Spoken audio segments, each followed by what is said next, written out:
ಪರಪ್ಪನ ಅಗ್ರಹಾರ ಜೈಲಿನಲ್ಲಿ ಕೈದಿಗಳಿಗೆ ರಾಜಾತಿಥ್ಯ ಪ್ರಕರಣದ ವೈರಲ್ ಹಿಂದೆ ನಟ ದರ್ಶನ್ ಪತ್ನಿ ಹೆಸರು ಇರುವುದು ಬಯಲಾಗಿದೆ. ವಿಚಾರಣೆ ವೇಳೆ ನಟ ಧನ್ವೀರ್ ವಿಜಯಲಕ್ಷ್ಮಿ ಹೆಸರು ಬಾಯ್ಬಿಟ್ಟಿದ್ದಾರೆ. ಲಾಯರ್ನಿಂದ ನನಗೆ ವಿಡಿಯೋ ಬಂತು, ನಾನು ವಿಜಯಲಕ್ಷ್ಮಿ ಅವರಿಗೆ ಕಳಿಸಿದ್ದೆ ಅಂತ ಹೇಳಿದ್ದಾರೆ. ಪರಪ್ಪನ ಅಗ್ರಹಾರ ಜೈಲಿನ ವಿಡಿಯೋ ವೈರಲ್ ಪ್ರಕರಣದಲ್ಲಿ ವಿಜಯಲಕ್ಷ್ಮಿ ಅವರಿಗೆ ಸಂಕಷ್ಟ ಎದುರಾಗಿದೆ. ವಿಜಯಲಕ್ಷ್ಮಿಯನ್ನ ವಿಚಾರಣೆಗೆ ಕರೆಯುವ ಬಗ್ಗೆ ಚರ್ಚೆ ನಡೀತಾ ಇದೆ. ಧನ್ವೀರ್ ಸತ್ಯ ಹೇಳದೆ ಹೋದರೆ ವಿಜಯಲಕ್ಷ್ಮಿ ಅವರನ್ನ ವಿಚಾರಣೆಗೆ ಕರೆಸಿ ಅಂತಲೂ ಅಧಿಕಾರಿಗಳು ಸೂಚಿಸಿದ್ದಾರೆ. ಪರಪ್ಪನ ಅಗ್ರಹಾರ ಜೈಲಿನ ಕೈದಿಗಳ ಮೋಜು ಮಸ್ತಿ ವಿಡಿಯೋ ಬಗ್ಗೆ ಪೊಲೀಸರು ತನಿಖೆ ಚುರುಕುಗೊಳಿಸಿದ್ದಾರೆ. ವಿಡಿಯೋ ಅಪ್ಲೋಡ್ ಮಾಡಿದ ಅಕೌಂಟ್ಗಳ ಪತ್ತೆಗೆ ಮುಂದಾಗಿದ್ದು ಫೇಸ್ಬುಕ್ ಮಾಲೀಕತ್ವ ಹೊಂದಿರುವ ಮೆಟಾ ಸಂಸ್ಥೆಗೆ ಪತ್ರ ಬರೆದಿದ್ದಾರೆ.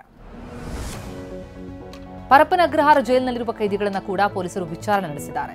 2023ರಲ್ಲಿ ಜೈಲಿನ ಮೇಲೆ ಪೊಲೀಸರೇ ದಾಳಿ ಮಾಡಿದ್ರು. ಆಗ ಮೊಬೈಲ್ ಸೀಸ್ ಮಾಡಿದ್ರು. ಆದರೆ ವಿಡಿಯೋ ಹೇಗೆ ವೈರಲ್ ಆಯಿತು ಗೊತ್ತಿಲ್ಲ ಅಂತ ಕೈದಿಯೊಬ್ಬ ವಿಚಾರಣೆ ವೇಳೆ ಹೇಳಿಕೆ ಕೊಟ್ಟಿದ್ದಾನೆ.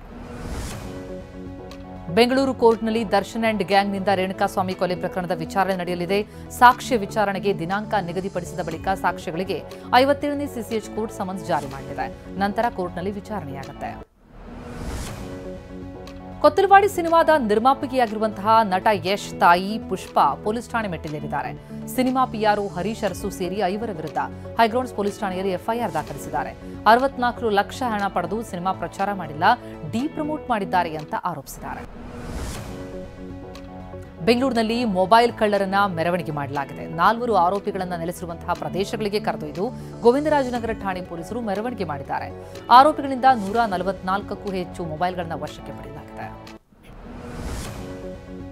ಹಾಸನದಲ್ಲಿ ರೈತ ಮಹಿಳೆಯ ಬೆಳೆ ನಾಶ ಮಾಡಿ ಕ್ರೌರ್ಯ ಮೆರೆಯಲಾಗಿದೆ. ಸಕಲೇಶಪುರದ ಹೇರೂರು ಗ್ರಾಮದಲ್ಲಿ ಶೋಭಾ ಎಂಬುವರ ಸಿಲ್ವರ್ ಮರ ಕಡಿದು ಹಾಳು ಮಾಡಲಾಗಿದೆ. ಧರ್ಮಪ್ಪ ಶರತ್ ಭರತ್ ವಿರುದ್ಧ ಮರ ಕಡಿದಿರುವಂತಹ ಆರೋಪ ಆಗಿದೆ. ಉತ್ತರ ಕನ್ನಡ ಜಿಲ್ಲೆಯ ಅಂಕೋಲಾ ತಾಲೂಕಿನ ಬಾಳೆಗುಳಿ ಕಂಚಿನಬಾಗಿಲು ಘಟ್ಟದ ಬಳಿ ಟ್ಯಾಂಕರ್ ಪಲ್ಟಿಯಾಯಿತು. ಮಿಥೇನ್ ಅನಿಲ ಸೋರಿಕೆಯಾಗಿರುವುದರಿಂದ ಮುಂಜಾಗ್ರತಾ ಕ್ರಮವಾಗಿ 6 ಕಿಲೋಮೀಟರ್ ದೂರಕ್ಕೆ ಟ್ಯಾಂಕರ್ ಸ್ಥಳಾಂತರ ಮಾಡಲಾಗಿದೆ. ಬೆಂಗಳೂರು ಗ್ರಾಮಾಂತರ ಜಿಲ್ಲೆಯ ನೆಲಮಂಗಲದಲ್ಲಿ ಮನೆಗಳ್ಳತನ ಹೆಚ್ಚಾಗ್ತಾ ಇದೆ. ಸುರೇಖಾ ವಿಶ್ವನಾಥ್ ಎಂಬುವರ ಮನೆ ಬಾಗಿಲು ಮುರಿದು 5 ಲಕ್ಷ ಮೌಲ್ಯದ ಚಿನ್ನಾಭರಣ ಕದ್ದು ಒಯ್ಯಲಾಗಿದೆ. ಮನೆಯವರು ಆಸ್ಪತ್ರೆಗೆ ತೆರಳಿದ್ದಾಗ ಕಳ್ಳರು ಕೈಚಳಕ ತೋರಿದ್ದಾರೆ. ಬಿಹಾರದಲ್ಲಿ ಹೊಸ ಸರ್ಕಾರ ರಚನೆ ಪ್ರಕ್ರಿಯೆ ಚುರುಕಾಗಿದೆ. ಬಿಹಾರ ಮುಖ್ಯಮಂತ್ರಿ ನಿತೀಶ್ ಕುಮಾರ್ ರಾಜೀನಾಮೆ ಕೊಟ್ಟಿದ್ದು ನಂತರ ಸರ್ಕಾರ ರಚನೆ ಹಕ್ಕು ಮಂಡಿಸಲಿದ್ದಾರೆ. ಬೆಳಗ್ಗೆ 11 ಗಂಟೆಗೆ ಜೆಡಿಯು ಶಾಸಕಾಂಗ ಸಭೆ ಇದೆ.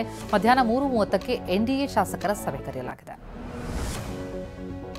ನಿತೀಶ್ ಕುಮಾರ್ ಮತ್ತೊಂದು ಇತಿಹಾಸ ಬರೆಯೋದಕ್ಕೆ ಸಜ್ಜಾಗಿದ್ದಾರೆ. ನಾಳೆ ಬೆಳಗ್ಗೆ 11:30ಕ್ಕೆ 10ನೇ ಬಾರಿ ಸಿಎಂ ಆಗಿ ಪ್ರಮಾಣ ವಚನ ಸ್ವೀಕರಿಸಲಿದ್ದಾರೆ. ಪ್ರಧಾನಿ ಮೋದಿ, ಕೇಂದ್ರ ಗೃಹ ಸಚಿವ ಅಮಿತ್ ಶಾ ಕಾರ್ಯಕ್ರಮದಲ್ಲಿ ಭಾಗಿಯಾಗಲಿದ್ದಾರೆ. ಬಿಹಾರ ನೂತನ ಸರ್ಕಾರದಲ್ಲಿ ಹೊಸ ಮುಖಗಳಿಗೆ ಅವಕಾಶ ಕೊಡಲಾಗುತ್ತೆ ಅಂತ ಹೇಳಲಾಗ್ತಾ ಇದೆ. ಈ ವೇಳೆ ಬಿಜೆಪಿಯ 16, ಜೆಡಿಯುನ 14 ಶಾಸಕರು, ಎಲ್ಜೆಪಿ ಆವಿ ಪಕ್ಷಕ್ಕೆ 3, ಎಚ್ಎಂಎಂ ಹಾಗೂ ಎಸ್ಆರ್ಎಲ್ ಪಕ್ಷದ ಒಬ್ಬೊಬ್ಬ ಶಾಸಕರಿಗೆ ಸಚಿವ ಸ್ಥಾನ ಸಿಗಲಿದೆ. ಶಬರಿಮಲೆಯ ಪಂಪದಿಂದ ದೇಗುಲದ ಮಾರ್ಗದುದ್ದಕ್ಕೂ ಭಕ್ತರು ಸಾಲುಗಟ್ಟಿ ನಿಂತಿದ್ದಾರೆ. ಅಯ್ಯಪ್ಪನ ದರ್ಶನಕ್ಕಾಗಿ ಕ್ಯೂನಲ್ಲೇ 14 ಗಂಟೆ ಕಾಯುವ ಸ್ಥಿತಿ ನಿರ್ಮಾಣ ಆಗಿದೆ. ಭಕ್ತರನ್ನು ನಿಯಂತ್ರಿಸುವುದಕ್ಕೆ ಬ್ಯಾರಿಕೇಡ್ ಹಾಕಲಾಗಿದೆ. ಆದರೂ ನೂಕುನುಗ್ಗಲು ಉಂಟಾಗ್ತಾ ಇದೆ. ದೆಹಲಿ ಬಾಂಬ್ ಸ್ಫೋಟದ ತನಿಖೆ ತೀವ್ರಗೊಳಿಸಿರುವ ಕೇಂದ್ರ ತನಿಖಾ ಸಂಸ್ಥೆಗಳು ಉಗ್ರರಿಗೆ ಫಂಡಿಂಗ್ ಮಾಡ್ತಾ ಇದ್ದವರ ಜನ್ಮ ಜಾಲಾಡೋದಕ್ಕೆ ಶುರು ಮಾಡಿವೆ. ಅಲ್ ಫಲಾಹ್ ಸಮೂಹದ ಅಧ್ಯಕ್ಷ ಜವಾದ್ ಅಹಮದ್ ಸಿದ್ದಿಕಿಯನ್ನು ಬಂಧಿಸಲಾಗಿದೆ.